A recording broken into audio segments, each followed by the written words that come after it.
An ideal gas heat engine operates in Carnot cycle between 227 degrees Celsius and 127 degrees Celsius.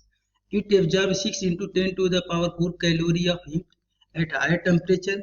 Amount of heat converted into work is. That means हमें calculate करना है amount of heat that is converted into work. यहाँ पे given है T1 means temperature of source, इसका value given है 227 degree Celsius. इसको हम कन्वर्ट कर लेंगे केल्विन में, सो इसमें हम ऐड कर लेंगे 273. So 227 plus 273 is equal to 500 kelvin. That means ये हो गया temperature of source. And T2 का वैल्यू गिवन है 127 डिग्री सेल्सियस. ये गिवन है 127 डिग्री सेल्सियस. इसमें हम 273 ऐड कर लेंगे तो ये कन्वर्ट हो जाएगा केल्विन में. So 127 plus 273 is equal to 400 kelvin. That means ये है टेम्परेचर ऑफ सिंक. सो यहाँ पे हम ड्रॉ करेंगे diagram of heat engine.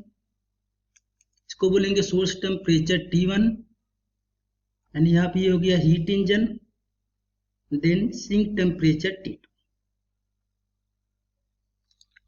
If Q1 amount of heat is absorbed from the high temperature, that means source, and Q2 amount of heat is rejected to the sink, that means T2.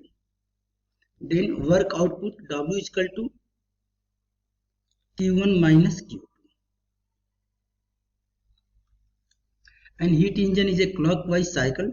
So जो भी cycle clockwise रहेगी इसके लिए हम calculate करेंगे efficiency. सो यहाँ पे लिख सकते हैं efficiency of heat engine is equal to 1 minus T2 divided by T1. So यदि यहाँ पे हम वैल्यू पुट करेंगे, so efficiency of heat engine is equal to 1 minus T2 का वैल्यू है 400, सो 400 डिवाइडेड बाई T1 का वैल्यू है 500. यदि इसको हम सिंप्लीफाई करेंगे तो 500 minus 400 that means 100 divided by 500. 2 zero से 2 जीरो कैंसिल कर देंगे. सो यहाँ से आएगा efficiency of heat engine is equal to 1 divided by 5.